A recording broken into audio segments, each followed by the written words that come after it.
दोस्तों फिर से एक वीडियो आपके सामने लेकर आया हूँ। हमारे पास हीरो iSmart i3s 110 हमारे पास आया है दोस्तों। इसमें इंजन से साउंड हो रहा है। चलिए दोस्तों जल्दी से इंजन का साउंड बंद करके आपको दिखाते हैं। स्टार्ट मारते हैं, स्टार्ट मार के आपको दिखाते हैं इंजन का साउंड कैसा हो रहा है। देखिए दोस्तों साउंड हो रहा है, देखिए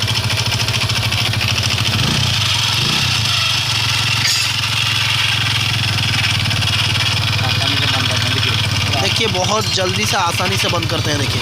देखिए बंद हो गया, देख सकते हैं ना। यहाँ पर मैं दिखा देता हूँ। जैसे ही छोड़ दूँगा, अब देखिए यहाँ जैसे ही छोड़ दिया साउंड शुरू हो गया, फिर देखिए साउंड बंद हो गया। दोस्तों वीडियो में इतना ही। देखिए दोस्तों मैंने प्रॉब्लम जो था आपको दिखा दिया हूँ। अब मैं यहाँ से मेरा काम ख़त्म करता हूँ, लेकिन वीडियो में दोस्तों हमेशा जुड़े रहिएगा। वीडियो जब अच्छी लगे तो लाइक कर दीजिएगा, सब्सक्राइब कर दीजिएगा। हमारे Indian bike mechanic YouTube channel में हमेशा बने रहिएगा।